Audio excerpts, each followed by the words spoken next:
السلام علیکم ورحمۃ اللہ وبرکاتہ۔ آج ہم ڈسکس کریں گے کہ اکثر لوگوں کو میں ایڈوائز کرتا ہوں کہ جب آپ جادو جنات کے اثر کا جب علاج شروع کرتے ہیں تو سب سے پہلے اپنے ماضی میں اپنے نامہ مال، خاص کر لوگوں کے ساتھ جو آپ کے معاملات ہوتے ہیں، اس کا لازمی احاطہ کر لیا کریں اور اس پہ غور و فکر کر لیا کریں۔ اسے کافی ہمیں مدد ملتی ہے علاج کے سلسلے میں۔ اس کی ریزن یہ ہے کہ سورہ نساء کے اندر اللہ رب العزت نے فرمایا ہے کہ تجھے جو بھلائی حاصل ہوتی ہے اللہ کی عنایت سے ہے، اور جو مصیبت تجھ پر آتی ہے وہ تیرے اپنے اعمال کی بدولت ہے۔ تو اس کے اندر جب یہ بات ہمیں واضح بتا دی گئی کہ جو ہمارے لیے بھلائی ہے وہ اللہ کی رحمت سے ہے، اور جو ہمیں تکلیف پہنچ رہی ہے وہ ہمارے کیے ہوئے اعمال کا کوئی نہ کوئی نتیجہ ہے، تو اس کو مزید واضح کرتی ہے ایک حدیث حضرت ایوب انصاری رضی اللہ تعالیٰ عنہ کی۔ نبی صلی اللہ علیہ وسلم نے فرمایا جو کسی قسم کی نیکی کرے گا اس کی جزا آخرت میں ہے، یعنی کہ اس کا صلہ آخرت میں ہے، اور جو کسی قسم کی برائی کرے گا وہ برائی کا اجر یا اس کا بدلہ یا اس کی سزا مصائب، مصیبتوں اور امراض کی صورت میں اس کو دنیا میں ہی دے دیا جائے گا۔ تو اس حدیث سے بھی ہمیں یہ پتہ چلتا ہے کہ جب ہم مختلف قسم کے مسائل کا شکار ہوتے ہیں تو ہمیں احاطہ کر لینا چاہیے کہ کہیں ہم سے کچھ غلطی ماضی میں ہو تو نہیں چکی جو کہ نہیں ہونی چاہیے تھی۔ اس کی ہم جیسے ہی اللہ سے توبہ کریں گے، اللہ رب العزت کو ہم منا لیں گے تو انشاءاللہ تعالی وہ مسائل ٹھیک ہو جائیں گے۔ اب اس کے پریکٹیکل میں کچھ آپ کو حقائق بتاتا ہوں۔ ایک فیملی کو میں نے جب ان کا علاج کیا تو ان کو میں نے کہا کہ آپ سب سے پہلے اپنے سارے معاملات کو چیک کریں، اس کے بعد پھر ہم جب علاج کریں گے تو اللہ رب العزت نے برکت دے دینی ہے۔ انہوں نے کہا جی ہمارے ساتھ تو کوئی ایسا معاملہ نہیں ہے، ہم نے تو کچھ بھی ایسا نہیں کیا۔ وہ ایک خاتون تھی، تو اب اس خاتون کے جو مسائل تھے وہ ایسے تھے کہ اس کی ہیلتھ بھی خراب تھی، اس کو طلاق بھی ہو چکی تھی، اور اس کے اوپر کیونکہ طلاق ہو چکی تھی، ماں باپ فوت ہو گئے تھے، بھائی بھابھیوں کے ساتھ رہتی تھی، بھابیاں اس کے ساتھ بہت زیادتی کرتی تھی، اور وہ بار بار مجھے یہ کہتے تھے کہ یہ جتنی ظلم و زیادتیاں ہوتی ہیں میں بڑی پریشان ہوں کہ یہ ظلم و زیادتیاں میرے ساتھ کیوں ہو رہی ہیں، میں تو ایسی نہیں ہوں، نہ میں نے کبھی کسی کے ساتھ کوئی زیادتی کی، نہ ظلم کیا، تو میرے ساتھ ایسا کیوں ہو رہا ہے۔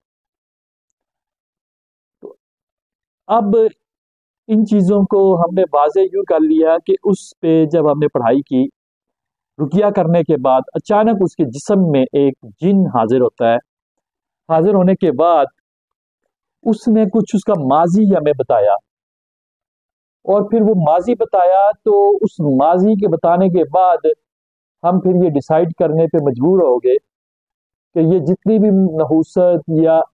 جن کا مسلط ہونا، جادو کا مسلط ہونا، یہ اس کی اس غلطی کی وجہ سے ہی ہے جو وہ ماضی میں کر چکی تھی۔ روداد اس نے کچھ یوں سنائی، کیونکہ اس خاتون کے جسم میں وہ موجود تھا تو پھر وہ اسی کی زبان میں وہ سارا کچھ بیان کرتا ہے۔ کہتا ہے کہ اس لڑکی کو ایک شخص سے محبت ہو گئی نوجوانی میں، اور جس شخص سے محبت ہوئی تو وہ شخص آلریڈی شادی شدہ تھا، 2-3 بچوں کا باپ تھا۔ تو اس نے اس کے ساتھ کچھ عہد و پیمان کیے، اس نے کہا کہ جی ایسا ہے کہ ٹھیک ہے کوئی بات نہیں، اگر شادی شدہ بھی ہو تو میں ایکسیپٹ کر لوں گی، تو میں تمہاری بیوی کو، تمہارے بچوں کو میں قبول کروں گی، میرے ساتھ شادی کر لو۔ اس آدمی نے اس کے ساتھ جب دوسری شادی کر لی تو اس عورت نے کیا کیا کہ کچھ ہی عرصہ گزرنے کے بعد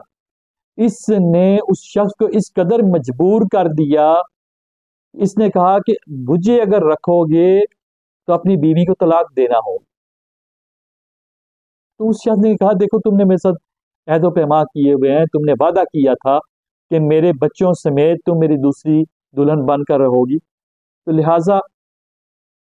ایسا نہ کرو کیونکہ میرے بچوں کی زندگی برباد ہو جائے گی۔ اس نے کہا نہیں، اگر وہ رہے گی تمہاری زندگی میں تو میں چلی جاؤں گی۔ وہ چونکہ اسے بہت محبت کرتا تھا تو مجبور ہو گیا، آخر کار اس نے اپنے بچوں کو اپنی بیوی کے ساتھ سسرال بھیج دیا اور اس کو طلاق دے دی۔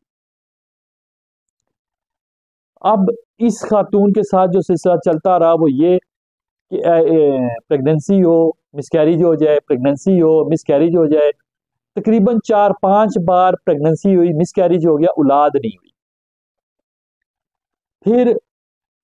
جب اس کی اولاد نہیں ہوئی، کچھ عرصہ گزرا، اس کو تانا ملنا شروع ہو گئے، اور ساس نے اور نندوں وغیرہ نے اس کو شدید قسم کا ذہنی ٹارچر کیا، اور آخر کار کیونکہ اب کافی دیر گزر چکی تھی، اس کے شوہر نے بھی کہہ دیا کہ بس اب تمہاری اولاد ہونی نہیں ہے تو جاؤ، طلاق دے دی۔ طلاق دے کر جب اس کو بھیجا اپنے ماں باپ کی طرف تو پھر وہاں پر ان پہ یہ بوجھ بھی بن گئی۔ ماں باپ جب فوت ہو گئے اس کے بعد یہ اب بھابھیوں کے رحم و کرم پہ ہے، اور وہ اس کو برداشت کرنے کو تیار نہیں۔ تو یہ رودات جب اس جن نے سنا دی تو پھر ہمیں اندازہ ہوا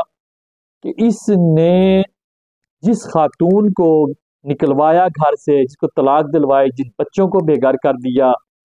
اور اس شخص کی زندگی میں جا کر اس نے جب یہ سارا کچھ کر دیا، اس کے بعد اس کو سزا یہ مل گئی کہ اس کو ایسی بیماریاں لاحق ہو چکی ہیں جن کا علاج نہیں، اور اس کو ایک پل کا سکون نہیں، اس کو نیند تک نہیں آتی، اس کو ہر وقت کوئی نہ کوئی جسم کے اندر تکلیف رہتی ہے، اس کو گھر کے اندر جو اس کی بھابیاں ہیں وہ اس کو سکون کا سانس نہیں لینے دیتی، نہ مرضی سے سونے دیتی ہیں، نہ مرضی سے جاگنے دیتی ہیں، ہر وقت انہوں نے کام پہ لگائے رکھا ہے، اور کام کرتی ہے تو یہ کھانا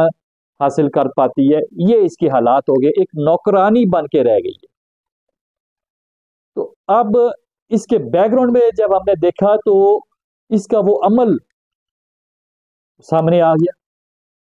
جس کی وجہ سے اس کے ساتھ یہ ساری مصیبتیں ہو رہی تھیں۔ تو اس لیے اکثریت میں لوگوں سے یہ کہا کرتا ہوں کہ آپ جب روحانی علاج کی طرف آئیں یا جسمانی بیماریوں کی طرف بھی آئیں تو اپنا محاسبہ لازمی کریں کہ آپ سے غلطی کہاں پر ہوئی ہے، اور کہاں پر آپ سے کچھ ایسا عمل ہو گیا ہے جو ظلم آپ کر بیٹھے ہیں، اس ظلم کی وجہ سے تو کہیں آپ پکڑ میں نہیں ہیں۔ تو اس لیے ہمیں اپنا محاسبہ کرنا چاہیے۔